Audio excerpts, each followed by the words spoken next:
Good evening students, welcome back to SST class. पिछली class में आपको ज्योग्राफी का कृषि चैप्टर पढ़ाया जा रहा था, ठीक है। उसी चैप्टर को कंटिन्यू करते हैं। देखिए, पिछली क्लास में आपको कुछ क्वेश्चन दिए थे इसमें, जैसे देश के अनेक राज्यों में किसान आत्महत्याएं क्यों कर रहे हैं, या किसान अपने बेटे को किसान क्यों नहीं बनाना चाहता। तो इसके मैंने रीजन दे दिए थे, बता भी दिया था कि जिस तरीके से जो क्लाइमेटिक कंडीशन चेंज होती है, ठीक है, या किसान को अपनी फसल को पूरा प्रॉफिट नहीं होता है, या उसकी कभी कभी उसकी जो खड़ी फसल हो जाती है वो नष्ट हो जाती है, इसी वजह से उसको पूरा प्रॉफिट नहीं होता है और इसी वजह से बहुत सारे किसान आत्महत्याएं कर लेते हैं, ठीक है। इसके अलावा बहुत से किसानों की मंडी तक पहुंच नहीं हो पाती है, वो अपनी अनाज को मंडी तक नहीं बेचते हैं और जो बीच में जो मीडिएटर जो जमींदार होते हैं उनको फसल नहीं बेचनी पड़ती है, जिसका जो है बहुत कम दाम मिलता है। इसी वजह से किसान को जो पूरी लागत होती है वो भी नहीं निकल पाती है और इसीलिए वो आत्महत्या कर लेते हैं। और यही रीजन है कि वो अपने बेटे को किसान भी नहीं बनाना चाहते, क्योंकि वो नहीं चाहते कि जिस तरह की कंडीशन उनको एक्सेप्ट करनी पड़ रही है, जैसी कंडीशन सामना उनको करना पड़ रहा है, वैसी कंडीशन सामना उनका परिवार भी करे, उनका बेटा भी करे। इसलिए जो किसान है वो अपने बेटे को किसान, वो जो किसान है वो अपने बेटे को किसान नहीं बनाना चाहता। चलिए आगे देखते हैं। देखिए, खाद्य सुरक्षा को बता दिया गया था। खाद्य सुरक्षा सरकारी जिम्मेदारी है कि हर किसी को खाद्य सुरक्षा अवेलेबल कराए। खाद्य सुरक्षा के दो घटक बताए गए थे आपको, एक बफर स्टॉक और दूसरा सार्वजनिक वितरण प्रणाली। बफर स्टॉक का मतलब होता है कि जो सरकारी गोदाम होते हैं, जो सरकारी गोदाम जिनमें जो किसानों से अनाज खरीदा जाता है, उन अनाजों को बफर स्टॉक वाले गोदामों में रखा जाता है। और जो दूसरा टर्म है सार्वजनिक वितरण प्रणाली, उसके माध्यम से, यानी सार्वजनिक वितरण प्रणाली जिसको बोलते हैं पीडीएस सिस्टम, ठीक है, पीडीएस सिस्टम यानी पब्लिक डिस्ट्रीब्यूशन सिस्टम के माध्यम से जो राशन कार्ड धारक होते हैं, उन राशन कार्ड धारकों को सस्ती दर पर ये जो खाद्यान्न है, अनाज है, जो अनाज है जैसे गेहूं है या चावल है या चीनी है, ये सारी चीजों को सस्ते दाम पर बाजार कीमत से कम कीमत पर लोगों को बांटी जाती है। और ये दोनों टर्म जिसके थ्रू कंप्लीट किए जाते हैं उसको बोलते हैं फूड कॉर्पोरेशन ऑफ इंडिया, ठीक है। फूड कॉर्पोरेशन ऑफ इंडिया के नाम से इसको जाना जाता है, ठीक है। उसके बाद देखिए कि बीपीएल और एपीएल यानी जिसके माध्यम से, यानी जो कार्ड धारक होते हैं, कार्ड जो दो तरह कार्ड, तीन तरह कार्ड धारक अवेलेबल कराए गए हैं, बीपीएल, एपीएल और देखिए BPL, APL, below poverty line और अबव पॉवर्टी लाइन, ठीक है। और एक होते हैं अंत्योदय,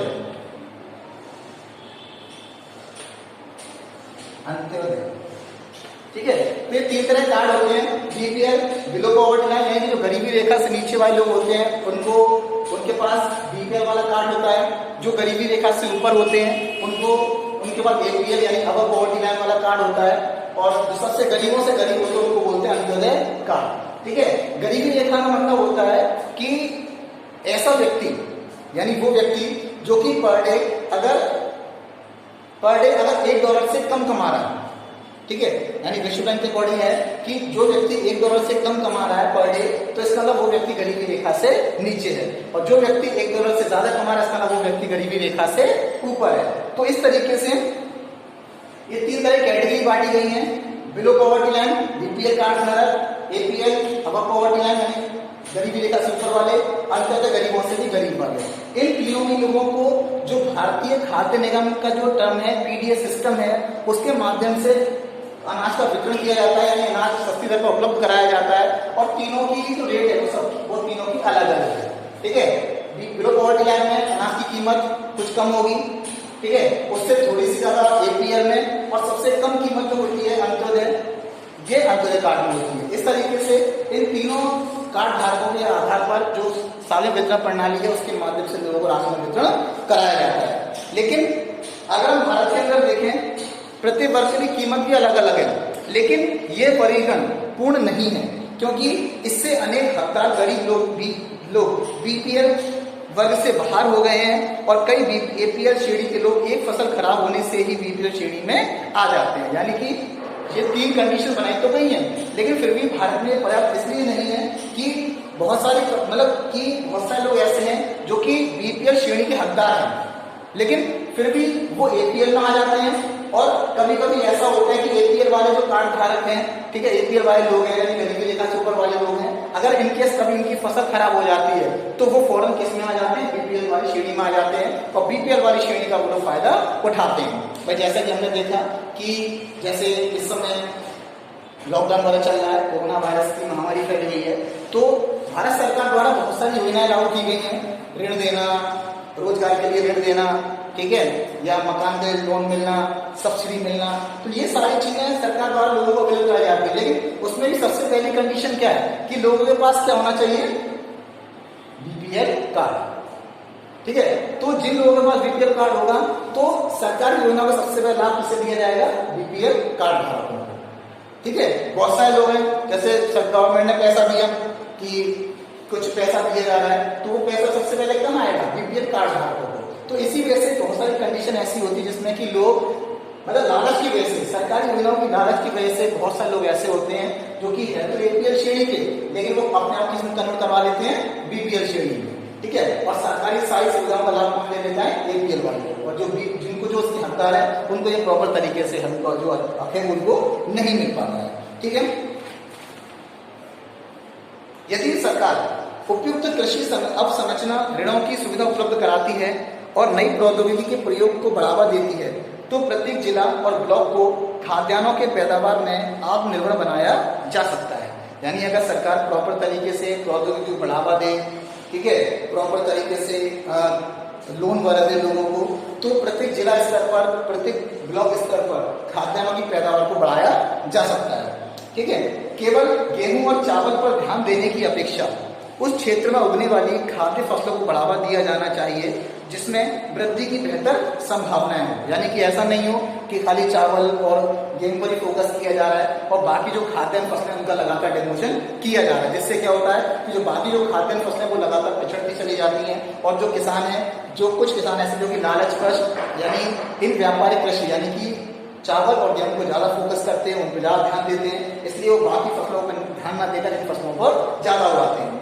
सिंचाई सुविधाओं और विद्युत उपलब्ध करवाने वाले जैसे आवश्यक अवसंरचना को बढ़ावा देने से कृषि में निजी पूंजी निवेश को बढ़ावा मिलेगा।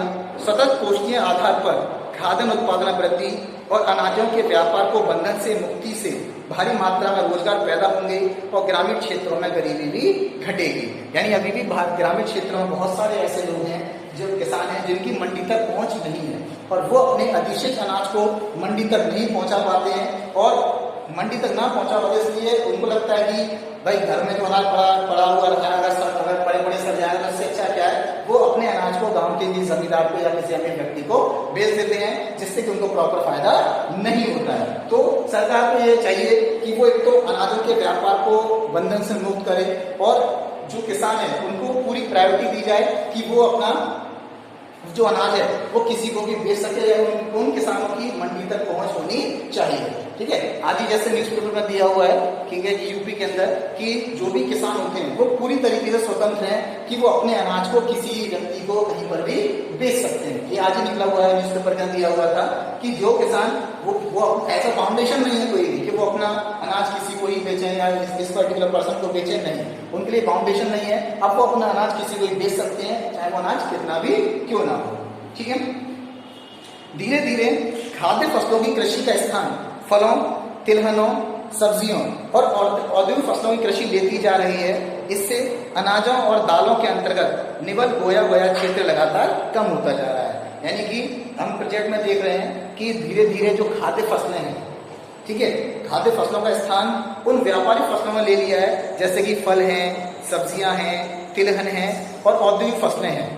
जिससे क्या हो रहा है कि इससे जो अनाज है और दालों के अंतर्गत जो बोया गया क्षेत्र है वो लगातार कम होता चला जा रहा है, ठीक है, लगातार कम होता चला जा रहा है।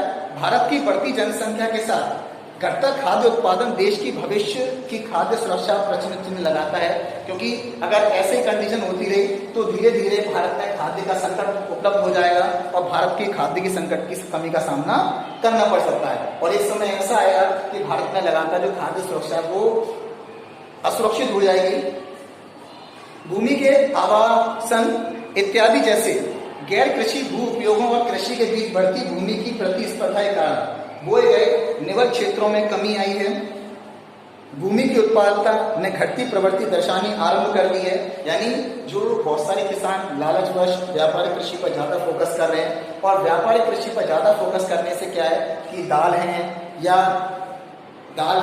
या और खाद्य फसलें हैं, ठीक है, उनके स्थान पर लोग व्यापारिक फसलों को ज्यादा फोकस कर रहे हैं, जिससे क्या हो रहा है कि दाल और अन्य खाद्य फसलों के अंतर्गत जो बोया गया क्षेत्र है वो लगातार कम होता चला जा रहा है, और किसान उसी भूमि पर ज्यादा प्रोडक्शन हासिल करने के लिए आधुनिक तरीकों का प्रयोग कर रहे हैं, जिससे क्या हो रहा है कि भूमि की उत्पादकता लगातार कम होती चली जा रही है। क्योंकि जो किसान व्यापारिक खेती कर रहे हैं, उन व्यापारिक खेती करने में जो वो फर्टिलाइजर या पेस्टिसाइड से आधुनिक तरीकों का प्रयोग करते हैं, उससे कुछ समय तक तो पैदावार अच्छी हो सकती है या पैदावार बढ़ सकती है, लेकिन धीरे धीरे करके उसकी मिट्टी के जो उपजाऊपन है वो लगातार कम होता चला जाता है, और जो कि हमने देखना शुरू कर दिया है, यानी कि भूमि उत्पादकता की जो घटती प्रवृत्ति है वो लगातार कम होती चली जा रही है, और जिसकी वजह से जो प्रोडक्शन है वो लगातार कम होता चला जा रहा है।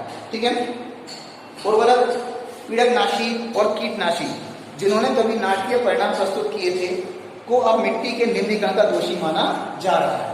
ठीक है, यानी कि जो उर्वरक है, पीड़कनाशी है या कीटनाशी है, ठीक है, वो उनका प्रयोग करने से, यानी जब इनका प्रयोग किया गया था हरित क्रांति के अंदर 1968 के अंदर, तब इसने प्रोडक्शन बहुत ज्यादा ग्रो किया था, यानी बहुत ज्यादा प्रोडक्शन बढ़ गया था, चाहे वो गेहूं हो या चावल हो, इनसे पैदावार लगातार बढ़ गई थी। लेकिन धीरे धीरे करके अब मिट्टी का जो उपजाऊपन है वो लगातार कम होता चला जा रहा है, क्योंकि जो उर्वरक होते हैं, रासायनिक उर्वरक वगैरह जो होते हैं, वो मिट्टी को लंबे समय तक बांध के नहीं रख सकते और वो पानी के साथ साथ बह जाते हैं। ठीक है, और मिट्टी का जो उपजाऊपन है वो लगातार कम होता चला जाता है। और इस समय हम देख रहे हैं कि जो रासायनिक उर्वरक है या रासायनिक जो कीटनाशी है या कीटनाशी जो पदार्थ यूज किए जा रहे हैं खेतों में, अब उन्हीं को दोषी माना जा रहा है भूमि के निम्न उत्पादन के लिए। इसके अलावा जल की कालिक कमी के कारण सिंचित क्षेत्र में कमी आई है, यानी कि जैसे हम पंजाब हरियाणा की बात करें तो वहां पर हरित क्रांति के अंतर्गत हर घर में नलकूप वगैरह लगे हुए हैं, ठीक है, या अपने खुद के लिए नलकूप वगैरह लगे हुए हैं, जिससे क्या हो रहा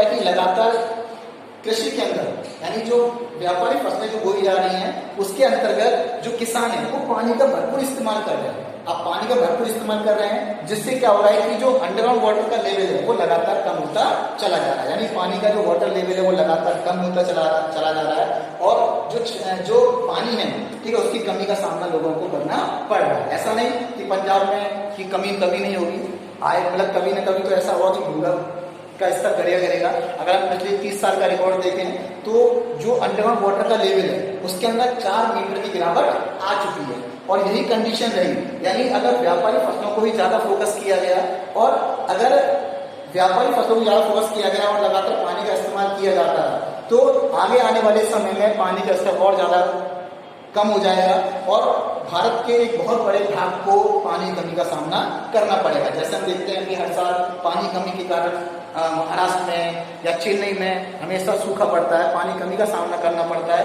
तो ये कंडीशन अभी कुछ ही राज्यों में, और अगर ऐसे ही व्यापारिक कृषि के अकॉर्डिंग अगर भूमि पर लगातार बोझ बढ़ता गया, रासायनिक उर्वरक का लगातार प्रयोग करते गए, पानी का लगातार प्रयोग करते गए, तो एक समय ऐसा आएगा कि भारत का बहुत बड़ा हिस्सा पानी कमी का सामना करना पड़ेगा। ठीक है, असक्षम जल प्रबंधन से जलाक्रांतता और लवणता की समस्याएं भी खड़ी हो गई है।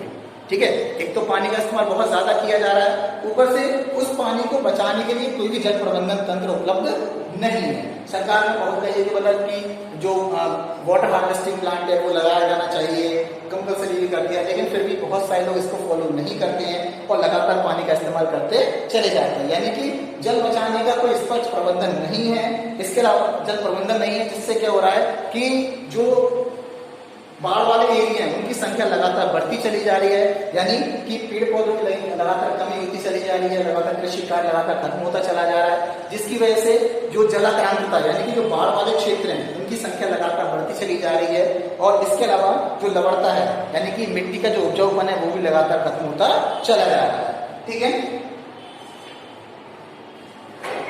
इसका मुख्य कारण भूमि निम्नीकरण है। किसानों को मुफ्त बिजली उपलब्ध करवाने के कारण जल सघन फसलें उगाने के लिए कुछ क्षेत्र किसानों को सिंचाई के लिए आधिकारिक भूमिगत जल को पंपों के द्वारा निकालने को प्रोत्साहन मिला। इन कम वर्षा वाले क्षेत्रों जैसे पंजाब में चावल और महाराष्ट्र में गन्ने की खेती इसके उदाहरण है। इससे भूमिगत जल भरण के में जल का भंडारण कम होता चला जा रहा है।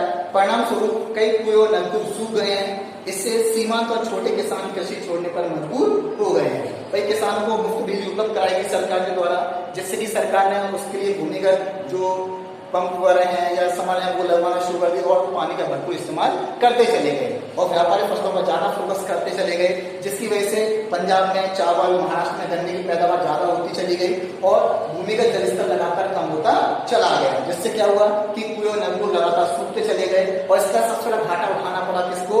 छोटे किसानों को और सीमांत किसानों को, जिनके पास भूमि बहुत कम थी और उनकी भूमि लगातार मतलब उसका इस्तेमाल कोई कर रहा है तो उसका नुकसान किसी दूसरे को उठाना पड़ रहा है। ठीक है, तो इसलिए छोटे किसान और जो सीमांत किसान है उन्होंने भूमि कृषि कार्य करना छोड़ दिया है। ठीक है, अभी तक के लिए इतना ही, बाकी नेक्स्ट क्लास में। ठीक है, ओके।